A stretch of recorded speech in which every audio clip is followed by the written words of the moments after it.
Alors aujourd'hui, un exercice spécial sur, les fonctions, donc en 2 parties. Donc une première partie avec une simple lecture graphique. Donc déjà, vous êtes super content parce que lecture graphique, ça veut dire que vous avez quasiment rien à, justifier. Éventuellement quelques tout petits calculs, à écrire, mais au niveau justification, c'est assez rare qu'on vous demande d'être très, très détaillé.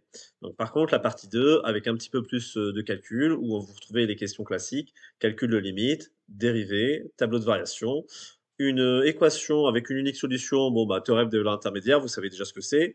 Une valeur approchée à trouver et ensuite, donc, un calcul de dérivée seconde et une recherche de points d'inflexion. Donc des questions ultra classiques, vraiment le type d'exercice, sur lequel vous pourriez vous attendre à tomber le jour du bac. Alors donc, là ici, vous avez une courbe, alors faites très, très, très attention à que représente cette courbe. Ici, c'est la courbe qui représente la fonction dérivée f'. Ce n'est pas f qui est représenté, c'est f'. Donc, on vous demande le coefficient directeur de la tangente à la courbe de la fonction f en 0. Donc, là ici, la première chose à vous rappeler, c'est que le coefficient directeur d'une tangente, ben, c'est tout simplement la dérivée. Donc, là ici, je cherche, la tangente, en 0. Donc, ici, j'ai juste à chercher combien vaut f' de 0.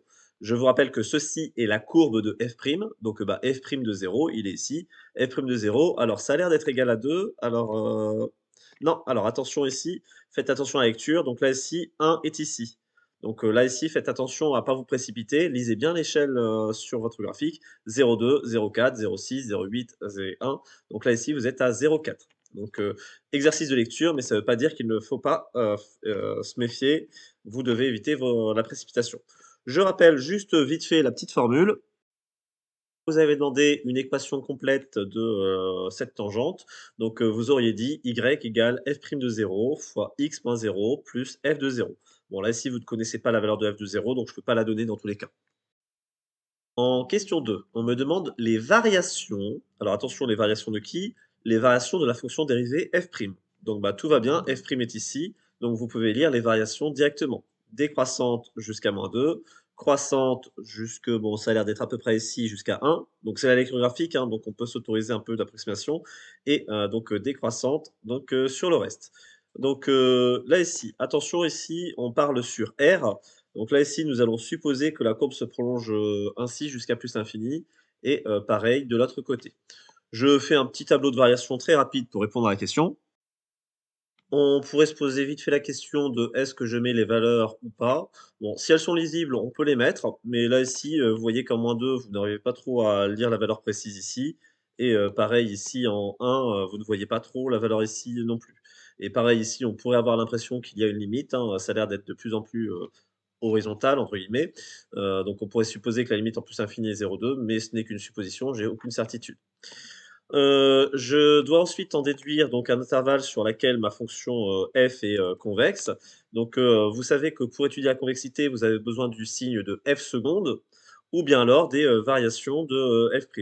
Ben, c'est facile, f' est, croissante ici, donc ça veut dire que f seconde est positive sur cet intervalle, donc j'en déduis que f est convexe sur, l'intervalle, -2, -1. Cet exercice de lecture graphique est, terminé, hein. Vous avez vu que je n'ai pas fait d'effort, vraiment surhumain pour y répondre. On passe désormais à la partie 2. Donc là, ici, un tout petit peu plus de calcul. Donc on commence avec un calcul de limite. Avant même de commencer à réfléchir, vous y allez, directement. Vous prenez votre calculatrice et vous tapez la fonction. Enfin voilà, vous allez avoir les réponses à l'avance, donc ne vous gênez pas. Donc là ici, j'ai rentré ma fonction, donc je vais aller directement voir un peu la tête du graphique. En plus avec la Numorx qui vous fait un bel affichage, bon bah super, elle est décroissante, croissante. OK, bon les limites, alors on se pose un tout petit peu de questions. On va certainement se permettre de faire un petit, zoom arrière. Alors juste pour rappel, pour la Anomorph, je crois que ouais, voilà, c'est la touche moins pour faire un zoom arrière. OK, on a l'impression d'avoir, enfin, c'est un petit peu incertain. On se pose la question, ça a l'air de se fixer, mais ça monte quand même, ce qui est quand même classique avec les logarithmes. Donc, vous pourriez ajuster l'échelle pour être un petit peu sûr. Donc, on va regarder pour le calcul ce que ça donne. La première chose, c'est que vous faites la limite de ce qu'il y a à l'intérieur du logarithme. vous êtes en train de faire une, composée. Alors là, ici, je me permets de faire la limite en plus l'infini et en moins l'infini en même temps parce que, je sais qu'avec le carré, ici, ça va être le même résultat. Donc, je me fais confiance. Donc, je fais la limite, donc, quand x tend vers plus ou moins, l'infini, de x carré plus x plus 1/2. Alors c'est un polynôme. Vous savez qu'un polynôme en l'infini, aura la même limite que son monôme de plus haut degré, donc la même limite que, x carré et bah, donc du coup, vous connaissez la réponse, c'est, plus, l'infini. Donc, vous avez, l'intérieur du logarithme ici qui tend vers plus l'infini. Or, vous savez que, la limite donc, d'un, logarithme d'un grand X quand, votre grand X tend vers, plus l'infini, donc, là ici je mets plus l'infini parce que c'est le résultat de ce qu'il y a à l'intérieur, donc c'est égal à, plus l'infini. Donc, ici conclusion, par composé, limite de f de x est égale à, plus l'infini. Donc, je reviens vite fait sur, ici cette courbe-là. Donc on la voit monter très, très lentement, mais il y aura forcément, enfin elle continue vraiment de monter. Alors si vous voulez, on peut, faire bouger un petit peu le point. Donc, en faisant bouger le point, vous voyez, les valeurs de, f de x qui sont là et vous voyez que ça commente continue d'augmenter à vitesse, suffisamment régulière. Ça monte très, très lentement, mais ça monte et donc, bah, forcément, tous les nombres vont finir par être dépassés un jour. Voilà, j'ai dépassé le 20, je dépasserai un jour le 30, je dépasserai un jour le 100 000, même si ça va me prendre une éternité. Donc, voilà, donc, c'est bien une limite, infinie. La question suivante vous demande de déterminer l'expression de la dérivée. Bon déjà, pourquoi est-ce que f est dérivable? Parce que vous composez un polynôme, donc, ici qui est toujours dérivable sur R, avec, logarithme qui est dérivable, sur son ensemble de définitions. Donc là, ici, normalement, on pourrait ajouter une question intermédiaire pour justifier que c'est défini sur R, c'est-à-dire qu'il faudrait vérifier que x carré plus x plus 5/2 est toujours strictement supérieur à 0.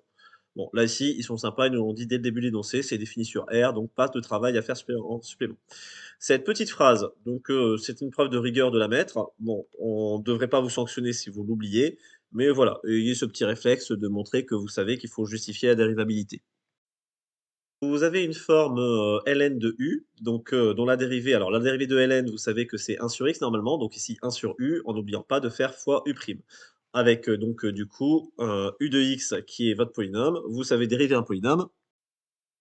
Vous n'oubliez pas votre quantificateur, hein, pour quel que soit pour tout x, réel, f' de x est égal u' sur u, 2x plus 1 sur x carré plus x plus 1/2. Vous pouvez laisser comme ça. Après, on n'aime peut-être pas avoir une fraction ici au, dénominateur. Donc un petit truc que vous pouvez faire, c'est de multiplier tout le dénominateur par 2. Donc ça fait 2x carré plus 2x plus 5 et votre numérateur devient, 4x plus 2. Bon, c'est à vous de choisir ce que vous préférez. Là, ici, on peut très bien accepter ça, ou ça, les 2 réponses sont, correctes. On vous demande d'en déduire le tableau de variation de f. On veillera à placer les limites dans ce tableau. Bon, bah super, hein, vous savez largement le faire. On va le faire complètement. Vous faites l'effort, une ligne pour le numérateur, une ligne pour le dénominateur. Vous avez vu que le 5/2, je l'ai mis sous la forme décimale. Une ligne pour le bilan et une ligne pour les variations. Alors, donc, pour, le numérateur, bon, bah, vous savez que vous cherchez, la racine de 2x plus 1. Donc, vous la trouvez assez facilement, c'est, moins 0,5. Donc c'est une fonction affine, donc, du coup, pas forcément, d'effort à faire pour, justifier, le signe. Alors normalement le dénominateur, je pourrais me permettre de dire: «Ben, je sais qu'il est toujours, positif». Pourquoi je peux me permettre de le dire? Parce que rappelez-vous que le dénominateur, c'est ce que vous aviez à l'intérieur de votre logarithme, que ce logarithme ne peut être défini que si ce qu'il y a ici est strictement positif et ben, on vous dit que c'est défini sur R, bah, par implication de l'énoncé, ce truc-là est toujours strictement positif. Je vais quand même faire l'effort de le justifier parce que, enfin voilà, on n'est pas à l'abri d'un barème, un petit peu exigeant où on voudrait vous demander de détailler le signe ici. Bon, dans le pire des cas, si jamais vous me dites que c'est strictement positif, vous me mettez un argument comme quoi, comme le logarithme de x carré plus x plus 2,5 est défini, ben, ça veut dire que forcément ça, c'est forcément positif. Bon, moi je vais le faire en utilisant le discriminant, donc, de ce polynôme. Pour calculer le discriminant avec la formule b carré moins 4ac, vous trouvez moins 9, strictement négatif. Donc, votre polynôme n'admet pas de racine. S'il n'a pas de racine, ça veut dire que son signe est tout le temps le même. Donc, ici, pour avoir le signe, vous regardez devant x carré, donc, c'est positif. Donc, du coup, signe positif tout le temps pour celui-ci. Alors, j'ai pas fait le signe pour la fonction affine, donc fonction affine croissante, vu que vous avez un 2 devant le x, croissante donc du bas vers le haut, du moins vers le plus. Donc normalement, il faut placer un 0 ici. Donc vous avez plus que votre bilan à faire, donc négatif, 0 ici et donc positif ici.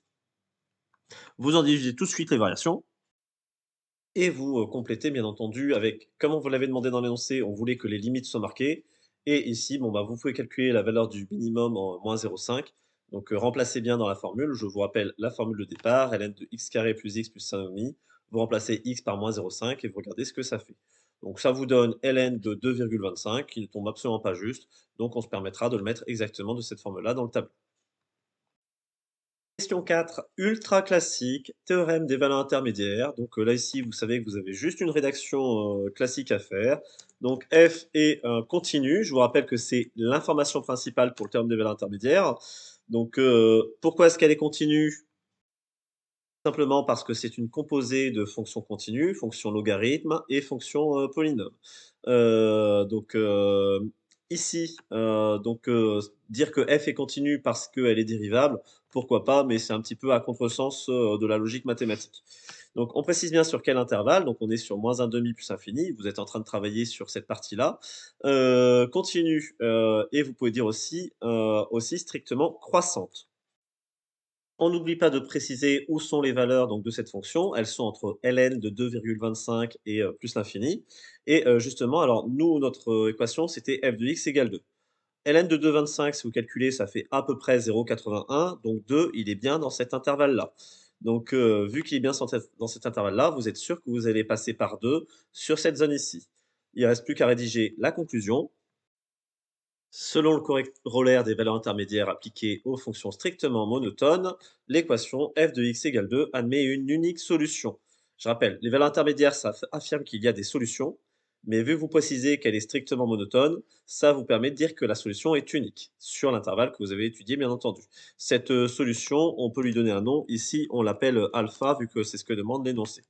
On cherche à avoir cette valeur, donc vous n'avez plus qu'à utiliser votre calculatrice avec plusieurs méthodes possibles. Et là, je suis désolé, mais ceux qui ont des calculatrices Numworks se sont clairement avantagés par rapport aux autres.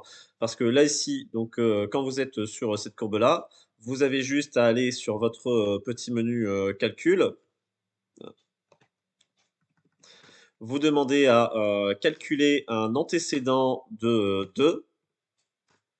Hop, et donc alors vous en avez un ici qui est de moins 2,76, mais c'est pas celui que vous voulez. Donc petit clic sur la droite. J'en ai un ici, donc qui est d'environ 1,767, si c'est bien au millième que l'on le veut. Non, on le veut au dixième en plus. Donc 10 puissance moins 1, c'est un seul chiffre derrière la virgule. Donc une valeur approchée à 10 puissance moins 1, donc bah, c'est 1,8. Les calculatrices TI-83 Premium peuvent aussi faire une recherche d'antécédents. C'est juste un petit peu plus compliqué. Après, vous pouvez aussi, donc sur Numworks, utiliser le mode solver, tout bêtement, équation. Vous tapez votre équation logarithme de x carré plus x plus 5 demi. Vous voulez que ce soit égal à 2. Hop, vous faites la résolution d'équation en disant que vous cherchez une solution entre moins 0,5 et plus l'infini. Bon, entre moins 0,5 et 10, ce sera largement suffisant. Et ça vous donne la solution aussi. Donc, bah, toujours 1,8, tout va bien.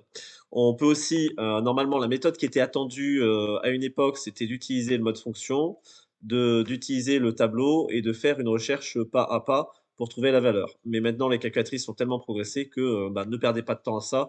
Vous avez une méthode plus rapide pour l'obtenir.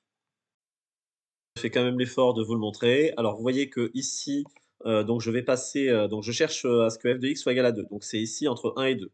Donc, je vais régler dans un premier temps l'intervalle. Je vais dire que je suis entre 1 et 2. Et je vais dire d'aller de 0,1 en 0,1. Donc là, ici, vous cherchez. Donc là, ici, c'est entre 1,7 et 1,8.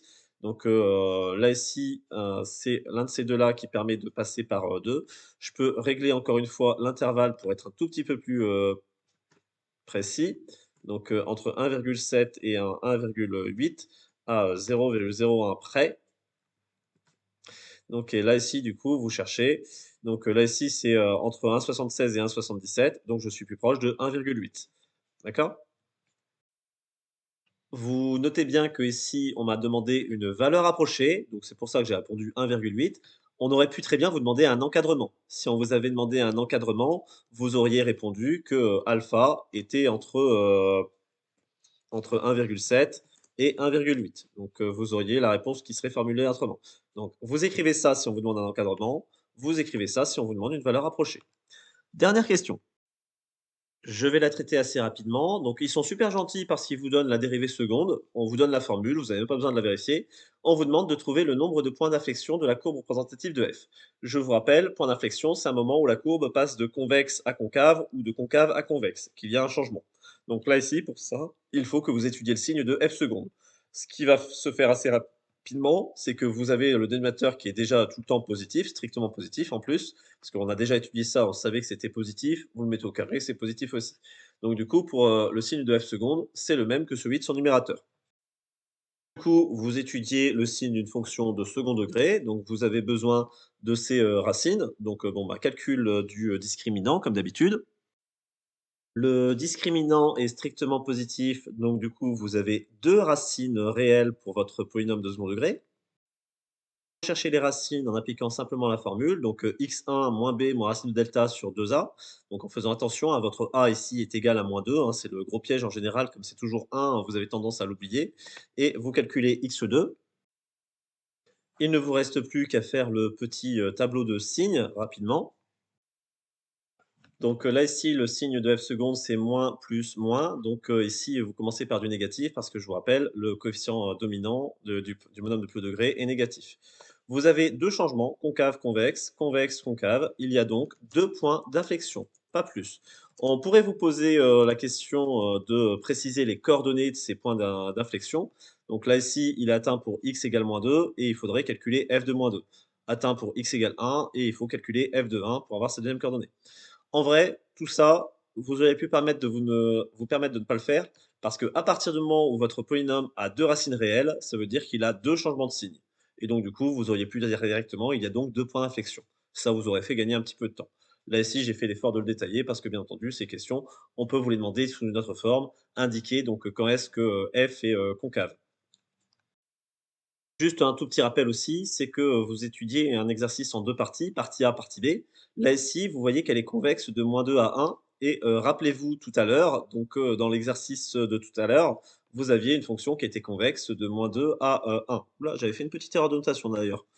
Donc en fait, la fonction qui est étudiée, ici, le f' qui est là, c'est exactement la dérivée de la fonction f que nous avons étudiée en, partie B. Voilà, exercice terminé. J'espère que, ça vous aura rappelé pas mal de petites choses. On continue les révisions à ce rythme.